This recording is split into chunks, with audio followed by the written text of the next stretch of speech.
On va arrêter 2 minutes les success stories Instagram, TikTok sur l'entrepreneuriat. Parce que si tu crois celles qui te montrent que tu vas gérer ton business, ton foyer, tes enfants avec un latte matcha et ton petit smartphone tranquillement dans ton canapé, alors cette vidéo va vite te faire déchanter. Je vais t'éviter 2 ans de galère.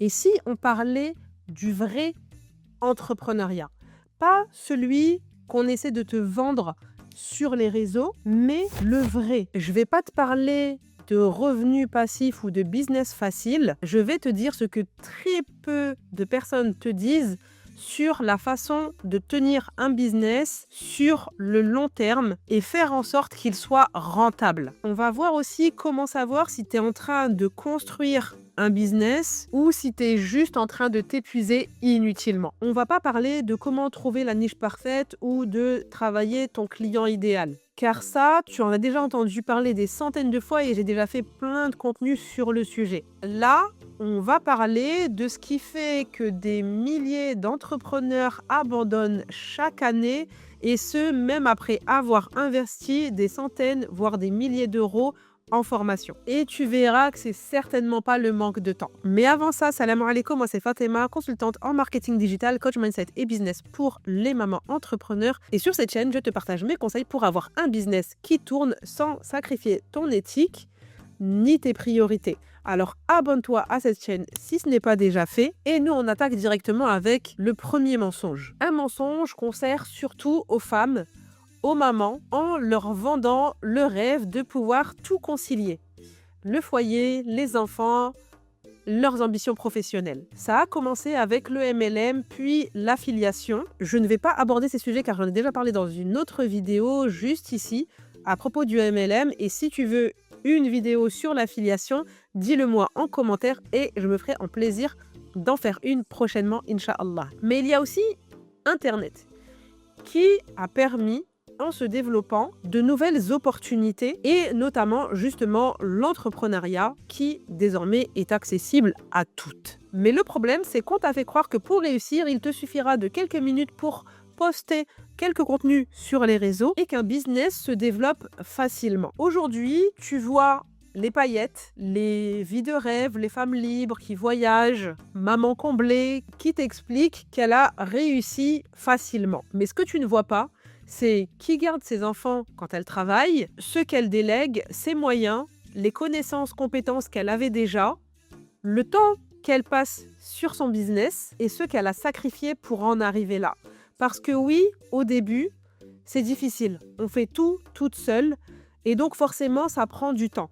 Donc si tu te compares à des personnes qui ont un business depuis plusieurs années, qui tournent avec une équipe autour d'elles, eh bien forcément, tu ne peux pas comparer.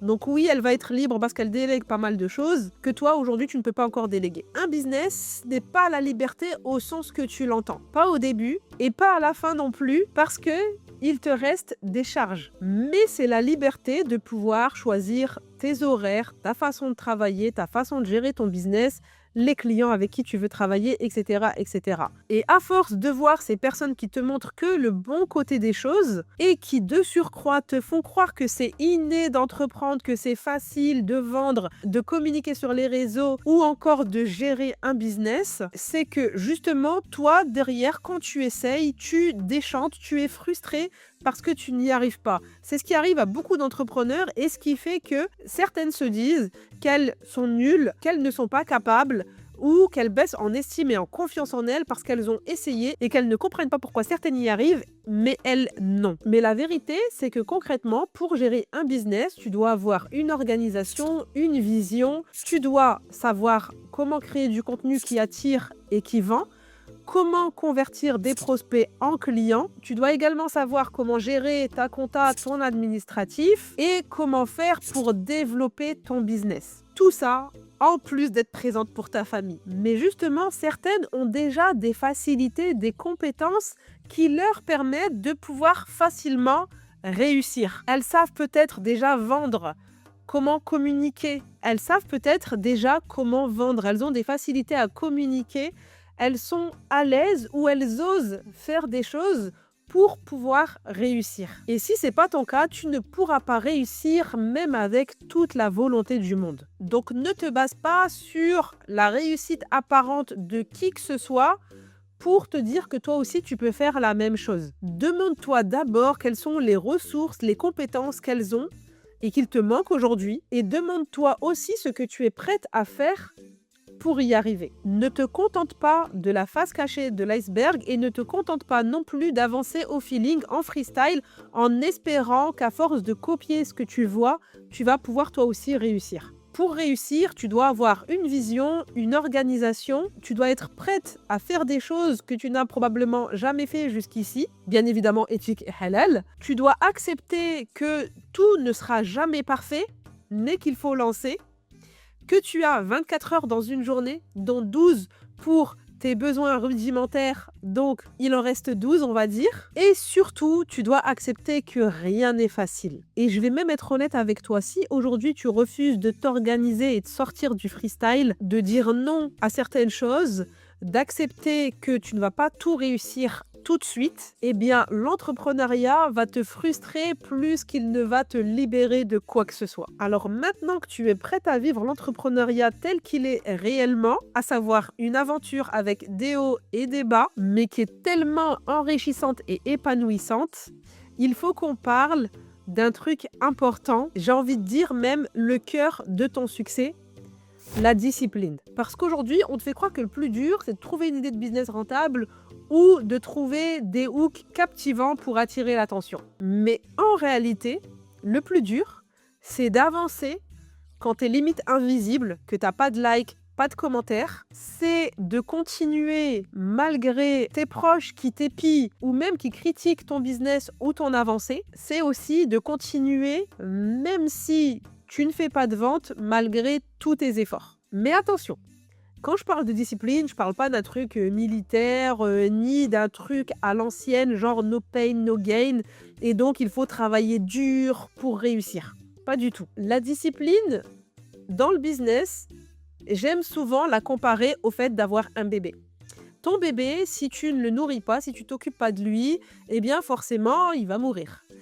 Et surtout, en tant que maman, que tu sois malade, épuisée, éreintée, en colère, triste, tout ce que tu veux, tu vas quand même t'occuper de ton bébé. Bah ça, c'est de la discipline. Tu fais ce qui doit être fait et tu sais pourquoi tu le fais. Pour l'épanouissement de ton bébé, pour la réussite de ton business. Donc la discipline, c'est le fait de respecter ton business en lui accordant du temps, en te fixant des créneaux, en te donnant un rendez-vous avec ton business pour pouvoir avancer dessus. C'est aussi de faire des lives, des masterclass, des interventions où il n'y a que 3 personnes, mais où tu donnes de l'énergie comme s'il y en avait 100 ou 1000. C'est de continuer à exécuter ton plan, ta stratégie jusqu'au bout, même si les ventes n'arrivent pas. C'est aussi d'oser faire ce que tu n'as pas forcément envie ou ce qui te fait peur. Parce que retiens une chose, les entrepreneurs qui réussissent, ce ne sont pas les plus talentueuses, les plus charismatiques, les plus visibles. Ce sont celles qui ont accepté le chemin. Celles qui ont accepté de mettre en place des choses, de répéter, de corriger, d'optimiser encore et encore, même après que l'enthousiasme des débuts soit tombé et malgré les échecs, les galères. Si tu veux du concret, retiens ça. Tu as besoin de 3 disciplines.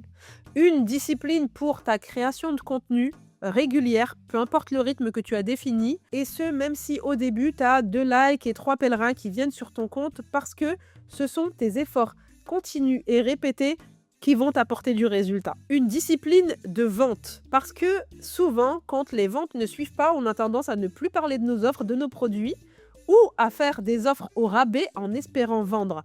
Mais dis-toi que tout le monde ne voit pas tes offres, tout le monde ne t'entend pas parler de tes offres, et c'est justement la raison pour laquelle il faut répéter régulièrement. Donc ose parler souvent, très souvent, de tes offres, sans avoir peur de te répéter, de rabâcher ou de saouler ton audience. Et puis au pire des cas, ça fera partir ceux qui ne sont pas intéressés du tout par ce que tu proposes. Et puis enfin, une discipline émotionnelle, celle qui va t'apprendre à gérer le doute, les peurs, tes angoisses et surtout qui va te permettre de pouvoir avancer malgré tout. Alors avec tout ça, tu te demandes peut-être si tu es réellement faite pour entreprendre finalement. On va être cash et dire les choses clairement.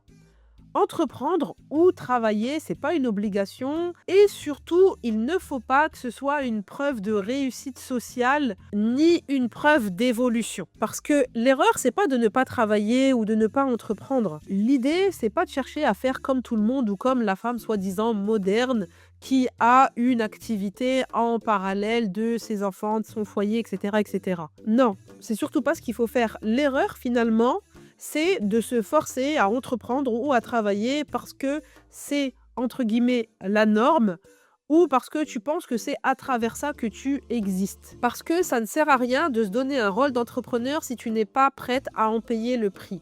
Si aujourd'hui tu te dis que tu veux de l'argent mais que tu ne veux pas faire les efforts pour l'obtenir, que tu veux un business rentable mais sans derrière changer ta routine ou tes habitudes, si tu te dis que tu veux être libre financièrement, mais que concrètement, tu ne cherches pas à savoir comment réussir à le mettre en place, alors c'est soit que l'entrepreneuriat n'est pas fait pour toi, soit que c'est pas le bon moment aujourd'hui par rapport à ta situation. Maintenant, si à l'inverse, en m'écoutant, tu te dis que tu es à la bonne place, que l'entrepreneuriat est fait pour toi, mais que tu rames, que malgré tes efforts, tu ne sais pas comment faire pour mettre en place la bonne stratégie, pour attirer des prospects qualifiés et convertir, si tu ne sais pas comment faire pour vendre, alors je t'offre un appel stratégique 100% offert dans lequel on va voir ensemble ce qui te bloque aujourd'hui et où tu repartiras avec un plan d'action à mettre en place pour